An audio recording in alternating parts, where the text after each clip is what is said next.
I'm Susan Lauer, Administrator of the Maharishi Vastu Office for North America. John Lippman, our National Director for Maharishi Vastu and Chief Vastu Architect here in the US, will be discussing our topic for the event, Why is East Important? John will also be elaborating throughout the discussion the scientific research that demonstrates the importance of orientation to the East and the positive outcomes of that orientation. Thank you very much, Susan.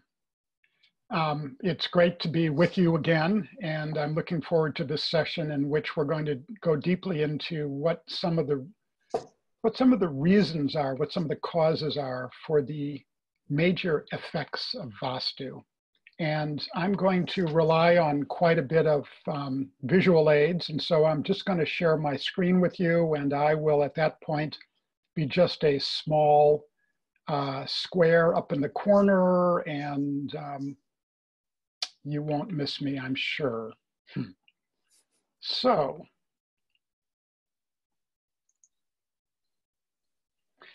what are the effects of Vastu? And how can we understand the causes?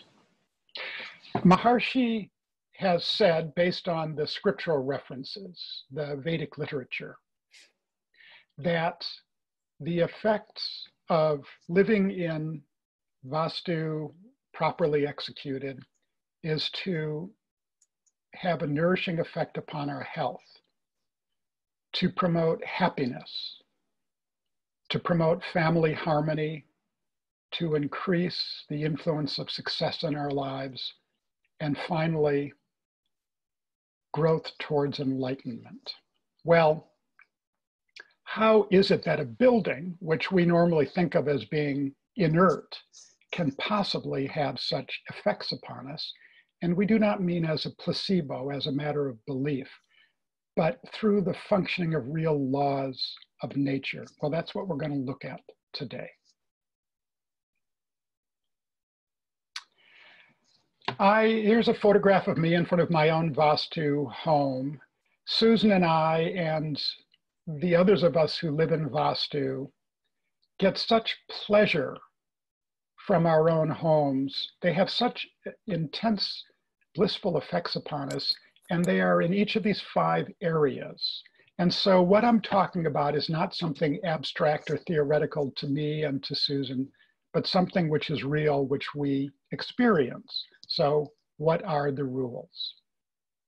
Well, Vastu is much, I will talk about the rules, but Vastu is much more than a set of specific rules. It integrates the house into nature truly on the deepest level, so that the walls of the house do not block the flow of our own consciousness. Well, what I'm going to read to you now, what we see on the screen, is Maharishi's preferred definition of Vastu or Sthapatya as he reconstructed it. And he spent about 20 years, 20 years, very focused on restoring the system to have the effects that are described in the Vedic literature, because in his survey of the other system, of the various systems of Vastu or Sthapatya as they survive in different traditions in different parts of India, he found a lot of valuable knowledge, but he did not find a complete and holistic practice that would deliver all of the effects described in the Vedic literature. And so he worked very deeply with the architects from these ancient lineages to restore the practice to fully deliver what it proposes to deliver. And he then defined it as we read on the screen. Maharishi Sthapatya Veda, or we can say Maharishi Vastu architecture, is the most complete and ancient system of architecture and planning according to the solar, lunar, and planetary influences on the Earth, and with reference to the North Pole, South Pole, and equator, connecting individual life with cosmic life and individual intelligence with cosmic intelligence. Well, this is a very heady definition, which I had to read many times before I felt I partially understood. And so we're going to actually unpack this sentence over the course of the next half hour. How do we design a house in accord with the solar influences on the Earth and with reference to the North and South Pole and equator so as to connect our intelligence with the intelligence that organizes the cosmos? That's what I have to demonstrate to you. That's the question. Well, there are 4 cardinal directions on planet Earth: north, south, east, and west, but one of them is the primal direction, the basic direction. And what direction is that? Well, it's east, not north. And why is east the primal direction? Because as you can see on the screen, the Earth is a sphere that rotates on its axis. The axis passes through the North and South Pole, and the surface of the Earth rotates from west to east, which means that our direction of travel for our entire lives is to the east. And at this latitude, it's about 1,000 miles or 1,600 kilometers to the east. We are moving very rapidly to the east for our entire lives. That's why it's the primal direction. And it is because of this basic reality of the nature of planet Earth that the sun rises in the east. Because the Earth is rotating to the east, the sun has no choice. In fact, every object in the universe, all of the celestial bodies, have to pass overhead from east to west. Doesn't matter what they are doing themselves, because the Earth is spinning so fast to the east. What we experience on the surface of planet Earth is the sun, the moon, the stars, and the planets passing overhead from east to west. Now, everything on the surface of planet Earth is as it is, directly or indirectly, because of the various influences of the sun and its energy. Nothing would be as it is without that. So we can say that the primary influences of natural law, the sun, etc., the primary influences of natural law come at us from the east, okay? And it is the rotation of the Earth which causes the sun, moon, and planets and stars to approach the Earth from the east. And that's why we can say that the sun, as well as every other cosmic influence, comes at us from the east as the surface of the Earth rotates to the east. So when we face east, we are facing natural law. Now, the Vedic texts propose that when we face natural law, we are aligning ourselves with nature, with the flow of nature. We function more in harmony with nature, okay?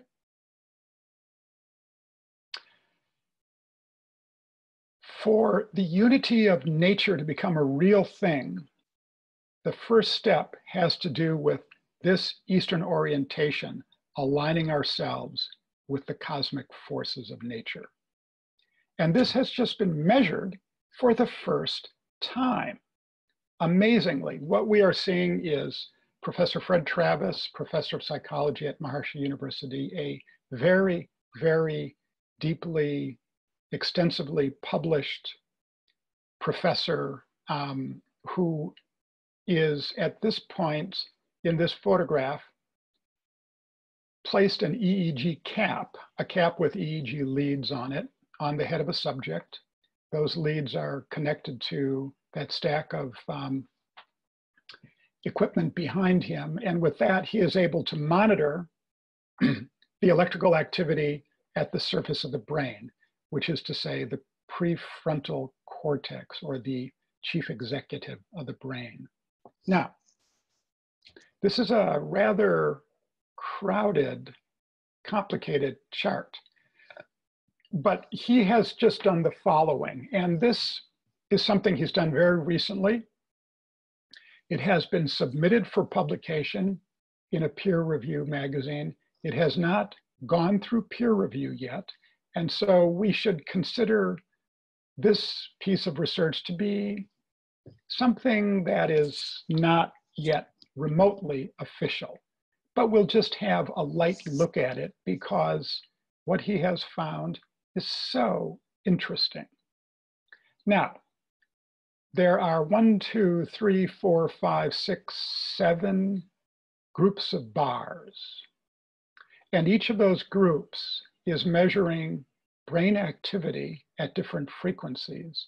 The key ones are on the far right, circled with that black rectangle. And he had subjects engaged in focused activity, specifically working on a jigsaw puzzle, facing each of 4 different directions, north, south, east, and west. And as they were doing that, he was measuring coherence of the brain. Now, the significance of coherence I will get to in a minute.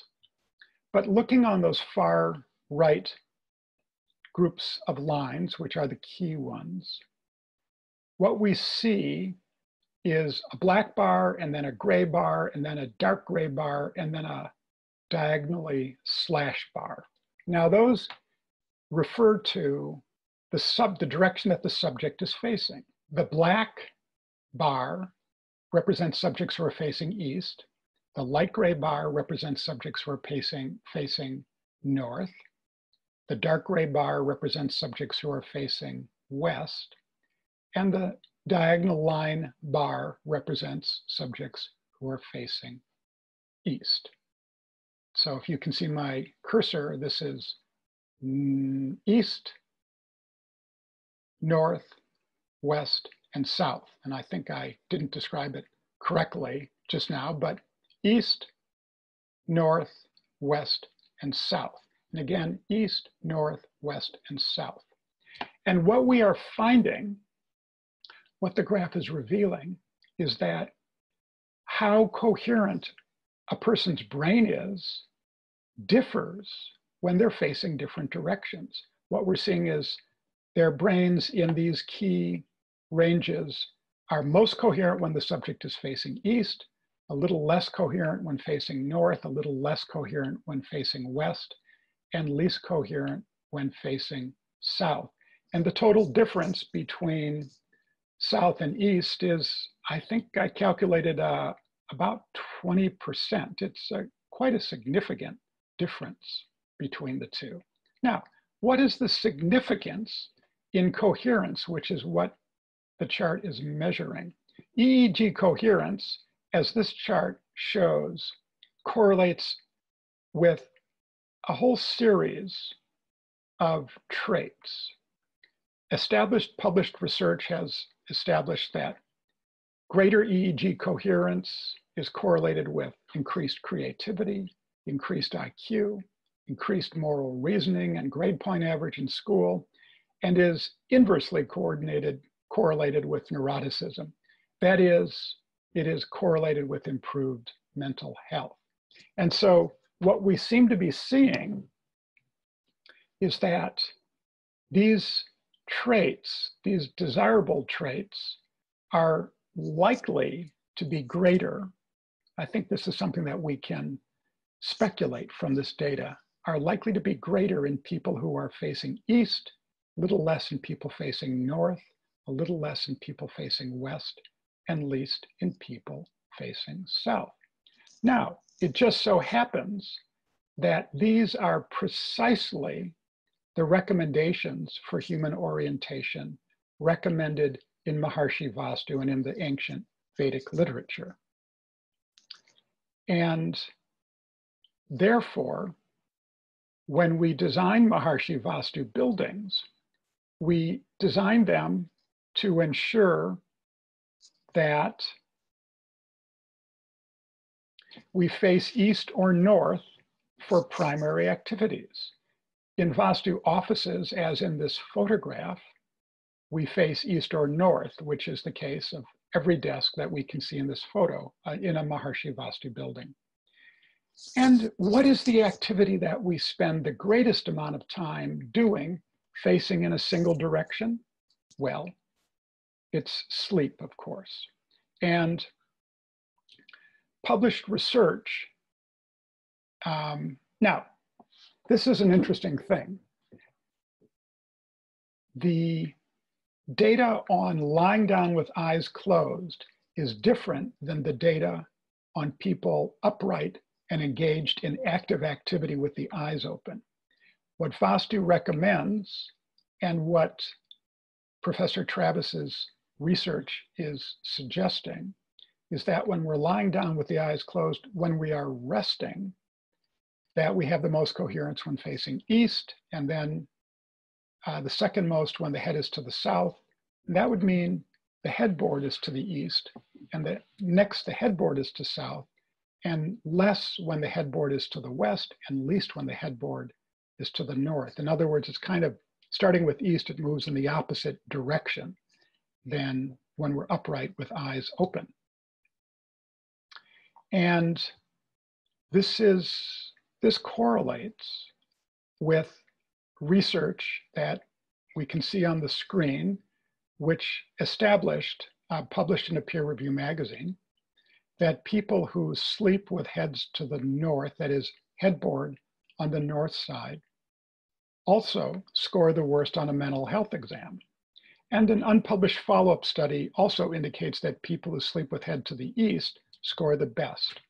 So this idea in Vastu and Sthapatya Veda that the direction we face for major activities when we're awake or when we're sleeping are real things.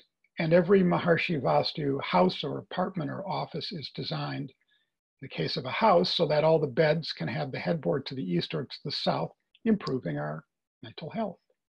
And this comes from the rotation of the earth causing the sun to pass overhead from east to west. And so if we go back to this definition that Maharshi Sthapatya Veda, Maharshi Vastu, is according to the solar influences on the earth now and connecting individual intelligence with cosmic intelligence, we start to see what that sentence is about. That it is a real thing to be able to design a house in accord with the solar influences on Earth and with reference to the poles. We'll talk about the poles in a minute. So as to connect our intelligence with cosmic intelligence, and we start to understand the causes of the effects of living in Vastu. Why don't we stop at this point? And Susan, you can check to see whether there are any questions that have come in which pertain to this subject of human orientation. There are questions, John. They don't particularly pertain to this aspect of orientation. Well, we will come later to building orientation. And so if they pertain to that, we could hold on them. Yes, I think that's a good idea at this point. All right. Okay. The next principle is that there's a healthful influence that comes at us from the east around the time of sunrise. This is a principle in the ancient Vedic culture, and it's a principle which is identified in many cultures around the world. When we live indoors, how might we take advantage of this influence? Well, we elongate a building so that its longest sides face east and west, as we see in this photo of a Maharshi Vastu office building. And we make sure that we have lots of windows on the east side. By the way, a study of the employees of a new tenant in this building, which is the Tower Oaks building in suburban Washington, D.C., the largest Maharshi Vastu building built in the United States so far. A study of the employees of a new tenant in this building has just been accepted for publication in the Journal of Creativity after going through peer review. And we look forward to reading all about it. I know that the author of the study has been objectively documenting how their levels of creativity changed when they moved from another building into this Maharshi Vastu building. This is my own house. And This is simply an example of a house in which we get lots of east light. I actually designed a long, skinny house facing east such that every room in the house has an east window so that the entire house would have this benefit of the influence from the east at the time of sunrise. And that may account in part for why it has such a charming effect upon me. So now we want to ask, has this effect, the effect of east light, ever been measured? Well, there has been no research on this subject done specifically to illuminate Vastu. But when I did a literature review, I found 3 studies, each published in good medical journals, each of which were comparing health outcomes for subjects who were exposed to east light versus west light. Let's have a look at the results of those studies. This first study, footnote below, demonstrates that subjects who were admitted to a hospital with symptoms of bipolar disorder were released from treatment 3.4 days sooner than if they had been checked into a hospital room on the east side of the corridor, that is with an east window, compared to patients who were checked into the same wing of that hospital, but into rooms on the west side of that corridor, that is with a west window. And the average length of stay was something like 20 days. So reducing length of stay by 3.4 days, it's pretty wonderful. In the second study, which was done by a Nobel laureate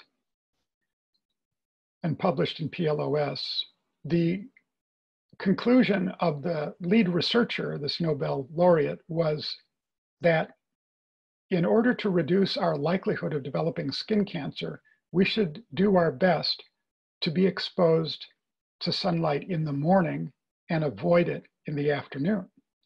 And finally, I'm sorry, this is the study that was published in PLOS. The last one was published by Northwestern University, and I'm not sure of the journal because I can't read the citations right now, but you could. But in this study, the conclusion was that subjects who are exposed primarily to east light have more ideal body weight than subjects who are exposed to west light, sunlight.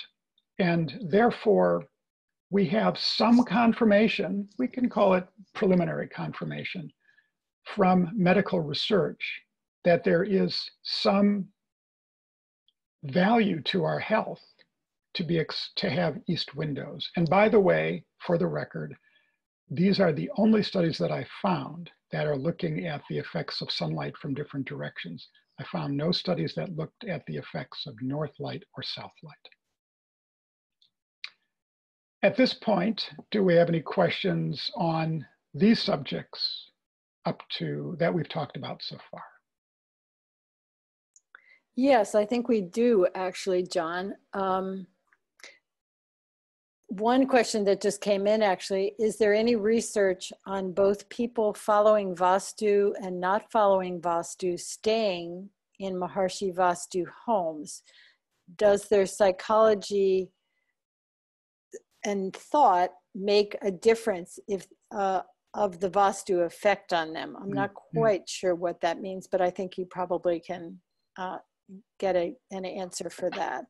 It's very challenging to conduct ideal medical research or statistical studies on people living in Vastu because they know they're in Vastu inevitably, and therefore their outcomes, their experiences may be biased by what they have heard about Vastu. This is the placebo effect, and gold standard research is able to largely or completely eliminate the placebo effect in the experimental models. And it's really a challenge to do that because if you live in a Vastu home that you had built, you certainly know you're in Vastu and you know what the effect is supposed to be. But there are 2 ways of getting at it somewhat. The first way is simply by surveying lots and lots of people who live in Vastu and see whether any really statistically strong result comes out. And the answer is that that's been done And we're going to look at that in a few minutes. So I'll save those results for that. But there's another way that this research could be done. And we have a plan to do that research in a few years because a large developer is in the process of developing some large apartment buildings, each with something like 200 units in them. And he plans that one of those apartment buildings will be a Maharshi Vastu building. The others will not. These buildings are all adjacent to each other, and they are being built in a short window of time. Now, because the units are for rent, it can easily be arranged that when that Vastu apartment building is completed with 200 units, that the tenants are not informed that they're moving into Vastu.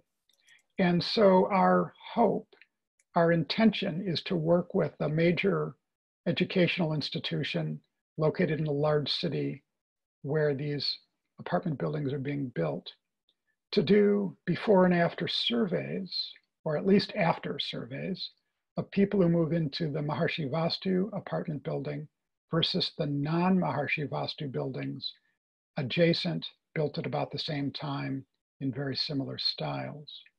And perhaps in some cases also to be able to do some actual medical readings on those subjects. And so that, I think, will hit the gold standard, if it's constructed properly, of giving us a direct answer to this very good question. So I'm just waiting somewhat impatiently for that building to be built so that we can do that research. John, I just wanted to add that we have had at least a good amount of anecdotal reports, either from people who had Vastu houses and for one reason or other had to leave them for some time and then, you know, rent out the house to people who had no prior experience or even knowledge of Maharshi Vastu, and what their, you know, overwhelming, you know, positive effect and acknowledgement of the value of being in the house was.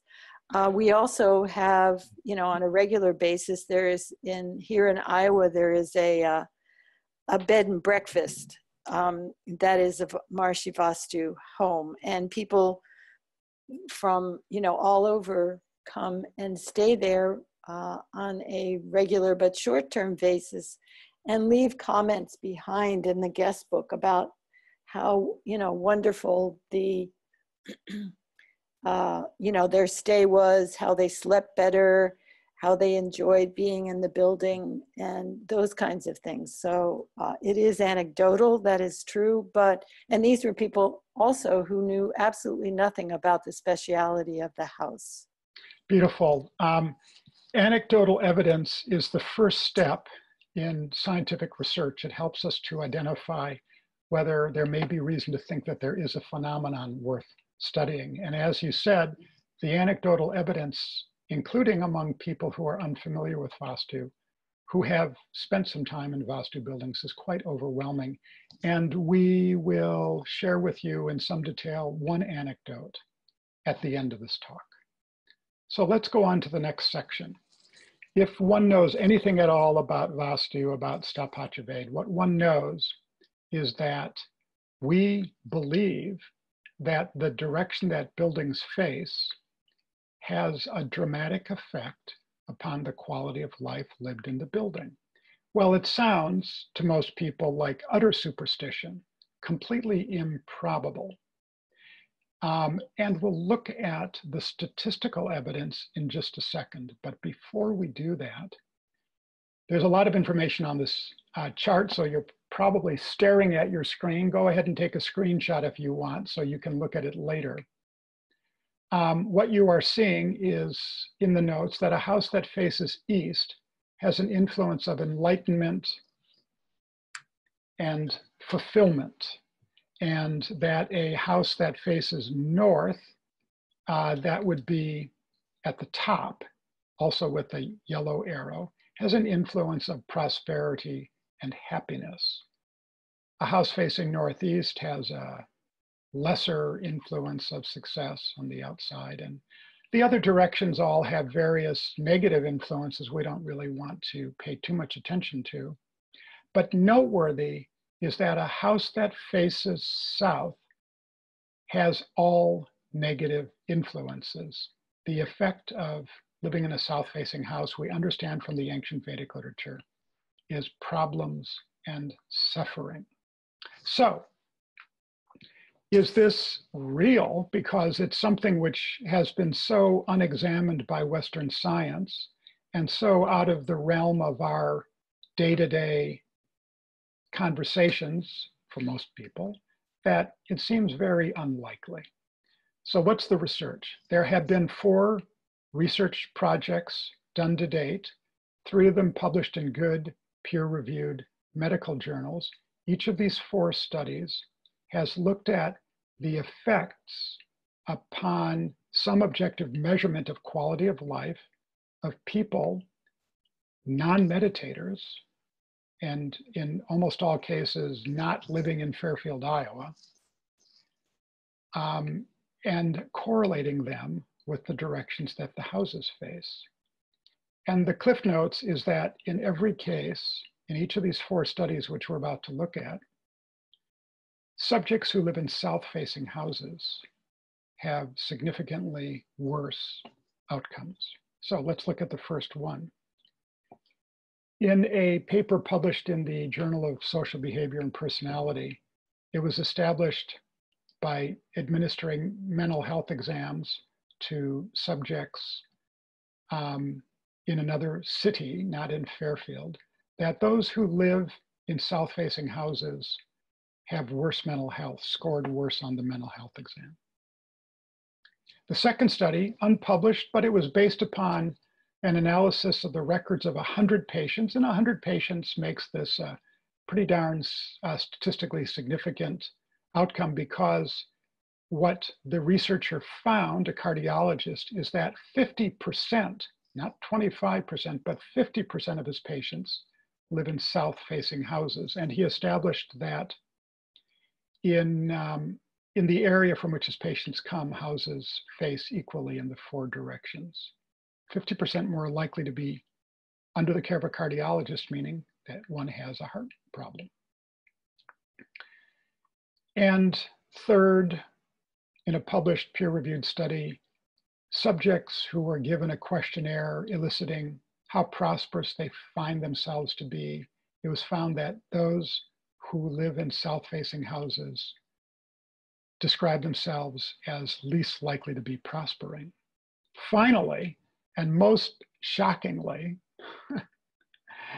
even the incidence of burglaries is dramatically south-facing houses. Now, this piece of research was done in Fairfield, Iowa, so there might be a placebo effect, but the people who break into houses are probably not meditators. So probably there isn't a placebo effect. And this research was done simply by reviewing the police department's records for 1 year. So we see that, there's maybe 70% greater level of burglaries in south-facing houses than in the houses facing the other directions. So in conclusion, I think I actually calculated 75% more burglaries in south-facing houses.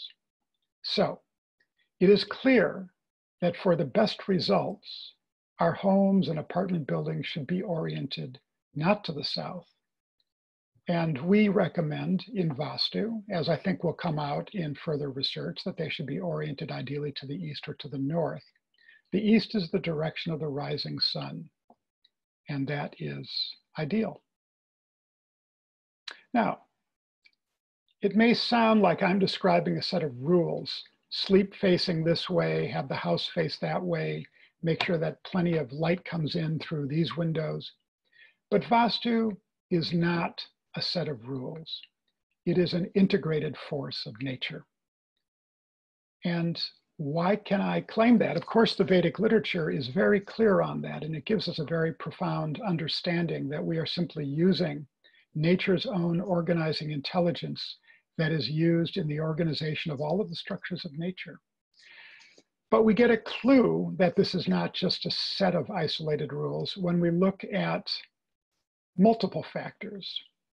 And in a piece of research that was just a pilot study, not published, and so we don't want to lend too much credence to this, but we are working with a researcher to follow up on this on a large scale. 30 companies were analyzed. Each company was small enough that it was located in a single building, and each company was publicly traded so that the researchers could obtain from public records 5 years of annual statements from which they could extract how many dollars of, I think it was profit per employee that the companies have been earning. And this is a measurement of, we could say, the financial efficiency of the human capital of the companies. A great single item measurement of success of a company. And by looking at aerial photographs, an associate of mine, a Maharishi Vastu architect, was able to establish what direction the buildings faced, what their shapes are, which is another Vastu factor, and whether they had, if they have a fence around them, as they did, what direction the gate is, which is another Vastu element, and then other Vastu elements in the environment, where in what direction there is a hill, in what direction is the nearest water body, because we also understand the influences of these.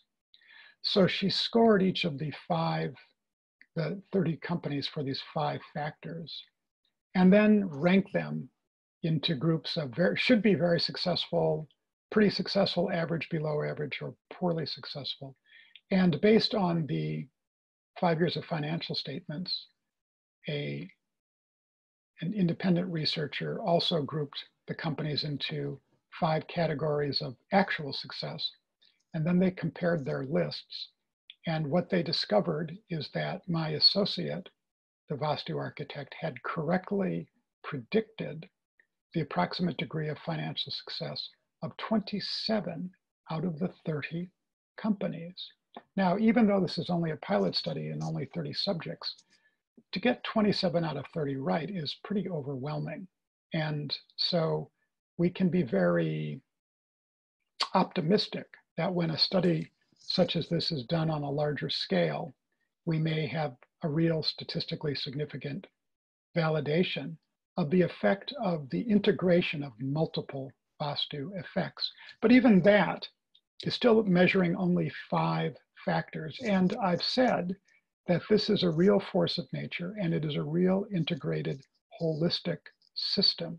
So what might be the effects of the real thing, of living in actual Maharishi Vastu buildings?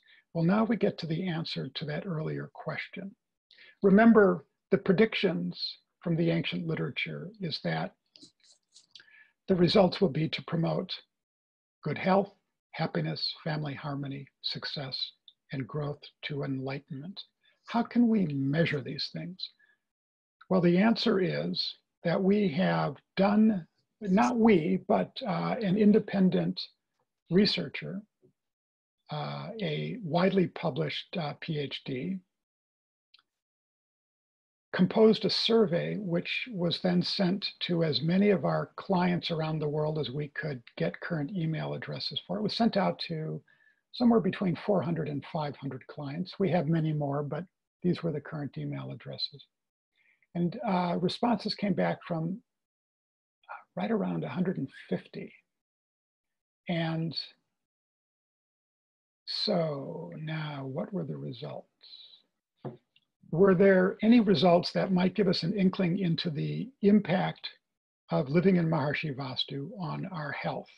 And the answer is that one of the questions in the survey asked whether people attribute an improvement in health to living in Vastu. And that bar on the far left with the pink arrow shows that 80% of the respondents to the survey said yes, they agree that their mental health has improved from living in Vastu.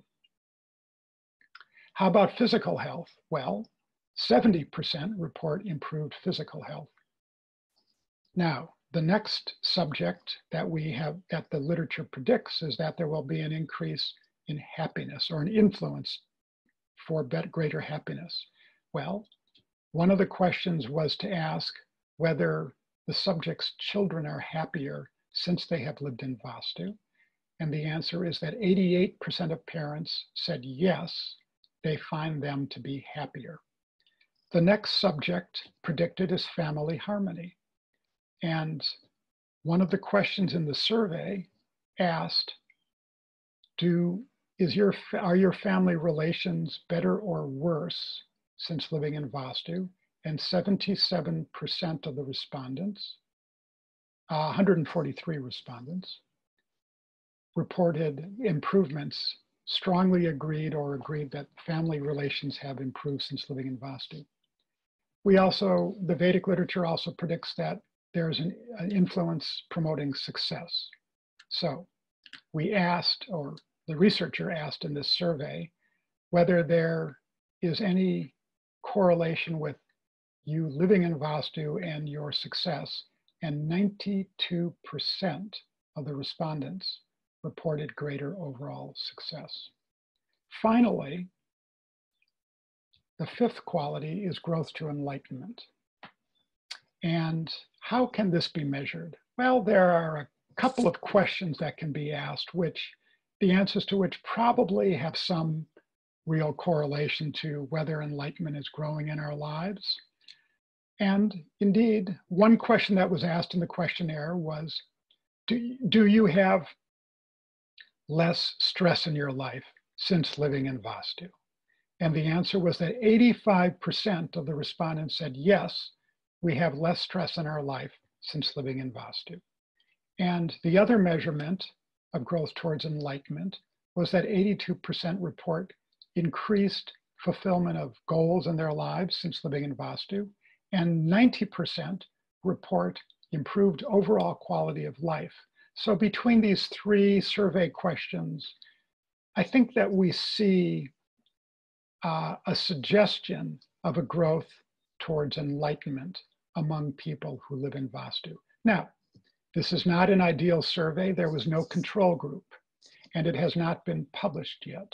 And so we cannot take the results of the survey as statistical or mathematical proof of the effect of living in Vastu.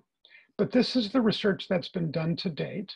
And I think it is very interesting and really quite illuminating. And it helps us to understand the basis of the effects of living in Vastu, which is our subject today. So at this point, I think I will stop again and ask whether we have any questions on the subjects we've discussed so far. Susan? Yes, John, we have quite a number of questions. Let me just look at a couple that came in from people who are attending with us.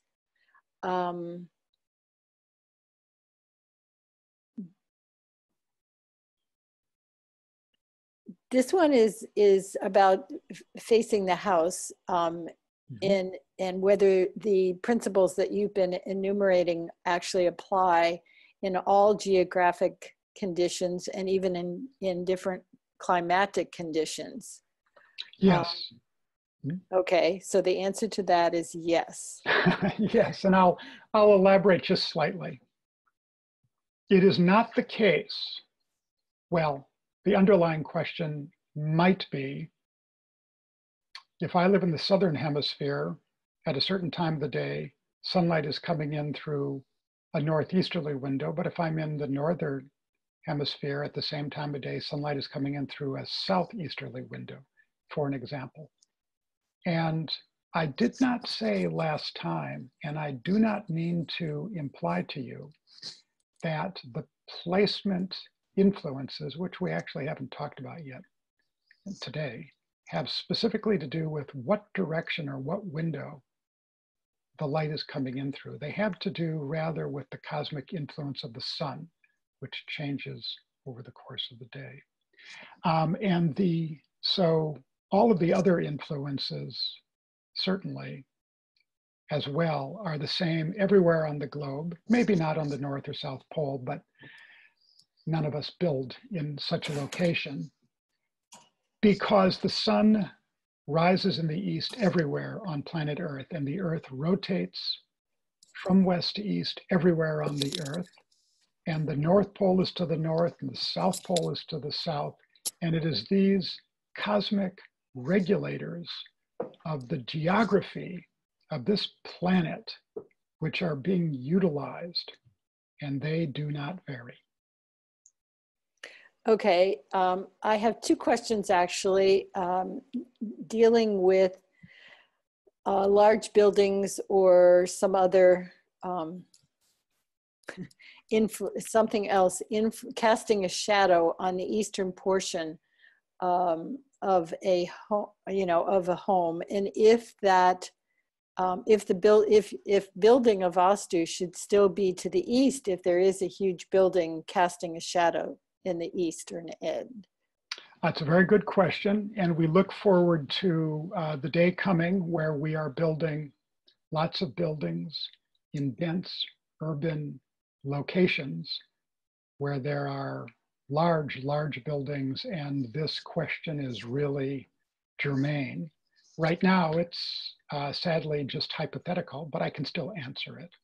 And the answer is that sunlight still comes to us from the east early in the morning, even if there's a building to the east of us, unlike if there is a large hill directly to the east of us, because it will completely block that eastern influence, but a building to the east will not. So we are not concerned about that.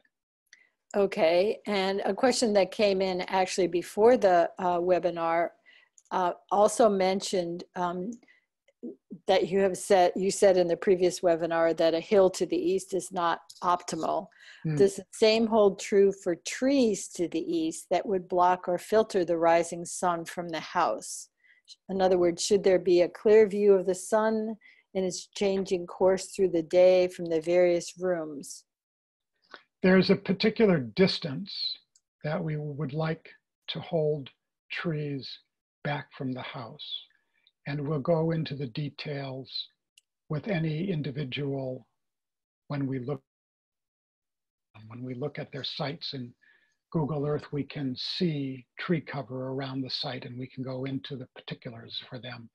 In the general case, we are not concerned about a forest to the east of a building.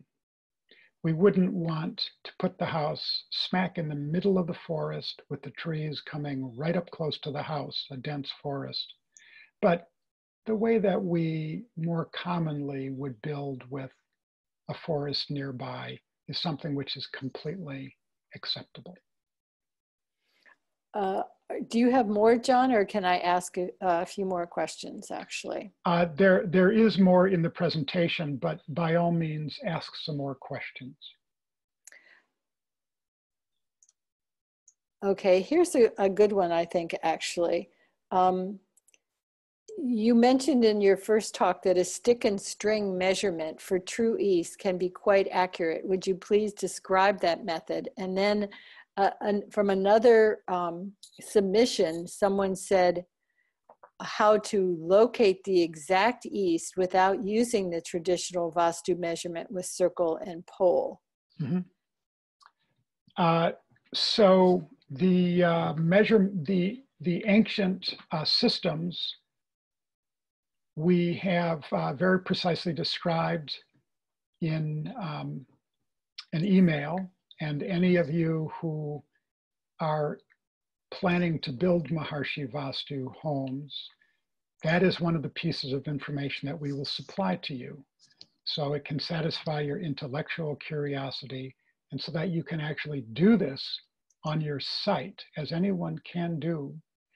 And it will also connect you, by doing this, it will connect you to the cosmic and solar laws of nature right there on the site where you're going to build. But very, very briefly, what I can say is that if you erect a stake in the ground, and it's carefully quite vertical, it casts a shadow during the day. And if you draw a circle around it, with it at the center of the circle, which you can do with a string, and the circle is of the proper diameter, then what you will find is that the shadow will cross the circle at a certain point in the morning and at a certain point late in the day. And if you mark those 2 points on the circle and then draw a straight line connecting them, you will have drawn a line which is running due north-south. There is actually a slight additional step which makes the process more precise than what I described, but I won't go into that right now. I think anyone can visualize that by doing what I have just described. We'll give them a line which is almost precisely due north-south, and we can make an adjustment to it to make it perfect. And based on that, surveyors have, using the best laser equipment and GPS equipment, have found true east on a site and compared it to what can be found with a stick and a string. And the results differed by a tiny, tiny, tiny fraction of a degree, basically within the degree of tolerance of any surveyor's work. So this traditional method is astonishingly accurate. Now, how do surveyors typically find true east today? Well, most surveyors today use differential GPS. They have, they're reading signals from multiple satellites, and if they get signals from 10 or 15 GPS satellites, and they check a database that gives for some slight atmospheric alterations that occur hour by hour, they are, from those signals, able to tell precisely, very, very precisely, any direction that they are pointing their transit in. So that's a short, non-technical description of how surveyors do it. And we have, again, a memo that we will supply to you when you're building your Maharshi Vastu home, that you will simply give to your surveyor, and it describes to them in their own language what our standard is and what the references are for due north and due east in the language that they understand. Okay, here's someone who also just sent in a question. I get the importance of light from the east, but why the emphasis on the front door and an exact east as opposed to approximate east? In addition to the rotation of the earth, there, we can say that the passage of the sun overhead from east to west maybe traces some lines reflecting that passage. And they're parallel lines that run from east to west on the surface of the globe, as in the large picture of the globe. What we see in the little inset illustration upper left is that, and let me get another view. Okay. That's good. Yeah. If we were to connect the North Pole and South Pole on the surface of the globe, we would be tracing lines that run north-south. They're kind of pie slices, but at any single point on the globe, they appear to run, they do run true north-south. And these lines, east, west, and north-south, form a grid on the surface of the globe, which is just like the grid of latitude and longitude that we see on any globe. And so the lines of latitude and longitude form squares or rectangles that are perfectly aligned with the cardinal directions at the smaller scale of a city or a building anywhere on the globe. Now, what these lines represent, based on what I've just described, is the cosmic forces on the surface of the earth. They represent the passage of the sun overhead from east to west and the connection between the North Pole and the South Pole. And so, in fact, quantum physics has identified an identical quantum mechanical field on the surface of any spinning, rotating celestial body like planet Earth that looks just like this, but at a quantum mechanical level. And so we can say that it is a real thing, that there is a grid on the surface of the Earth that reflects the nature of the. If we erect some structure on the surface of planet Earth, a building, we can choose to erect it so that it is aligned with this grid, that its walls run in the cardinal directions precisely, or not. And we can think that if they are not aligned with the cardinal directions, we can visualize that there might be some kind of localized interference pattern caused by the building proximate to it, which might explain why criminal activity is higher in south-facing buildings, but that's another subject. So this helps us to understand the answer to that question that was asked earlier about why we tried to lay out buildings very precisely to the cardinal directions. Okay, I hope that makes sense. And now, this is why when we look at Maharshi Vastu communities, and we're going to look at an aerial view of the largest community in North America so far, North Campus Village, which will soon have 180 Maharshi Vastu units of housing in it. We find that the houses are laid out according to the grid, and the roads run due north, south, and east, west. And in a smaller, early, but very charming Maharshi Vastu village, which is Mandala One Village in Maharshi Vedic City, which I lived in for some time and really loved. I found that life is very pleasant, very coherent because of the effect of the grid.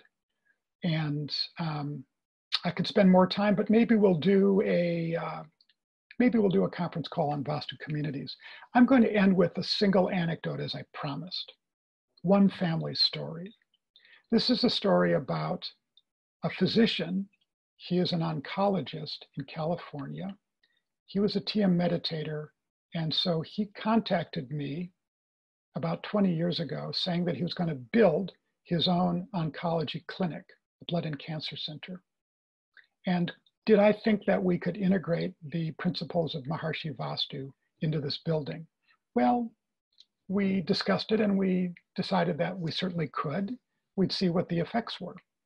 So we worked with his local medical physician and built this Blood and Cancer Center. It has been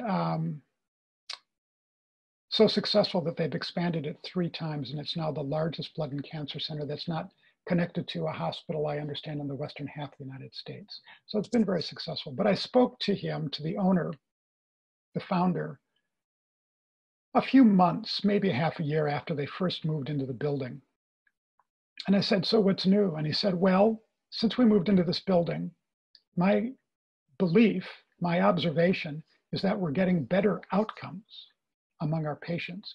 But he's a hard-nosed, frequently published medical researcher, and there was no double-blind study here. So he wasn't going to make that as a public claim, but that was his own observation looking at the statistics, that patients were recovering better. Second, he said to me that his personnel were happier, that he had less turnover.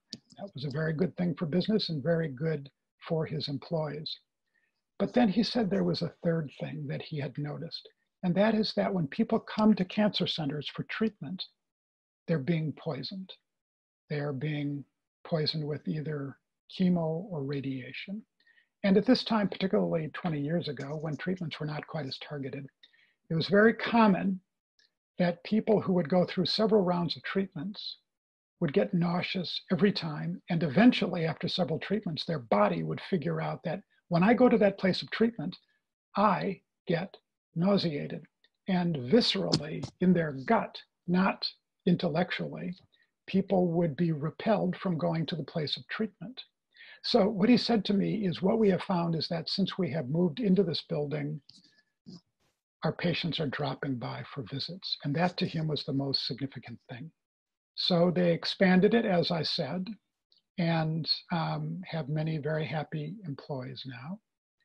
But he and his wife, who was also an oncologist, when they would go home at the end of the day, would go home to non-Vastu. And so one day I got a call from him and he said, we want to live in Vastu as well. And so we worked with his local residential architect and we designed a Maharshi Vastu house. Really, his architect did, we consulted on the Vastu elements.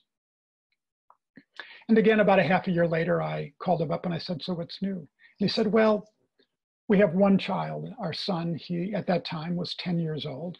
And our client said that our son has always gotten scared after going to bed and always would end up in our bedroom, in our bed, eventually, every night.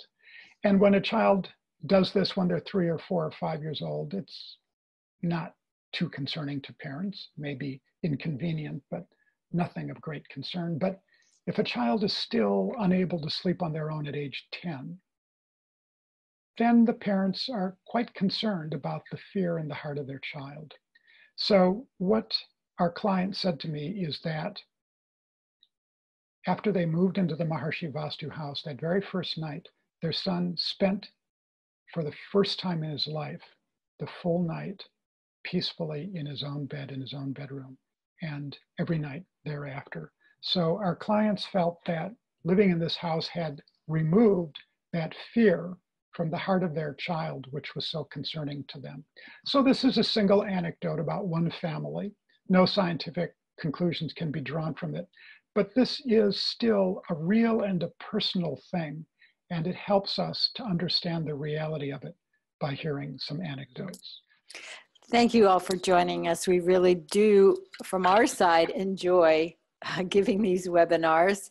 And I can see, because I had many questions that had come in that we hadn't gotten around to answering. I think, John, we're going to have to do a webinar just about for questions. We'll do that.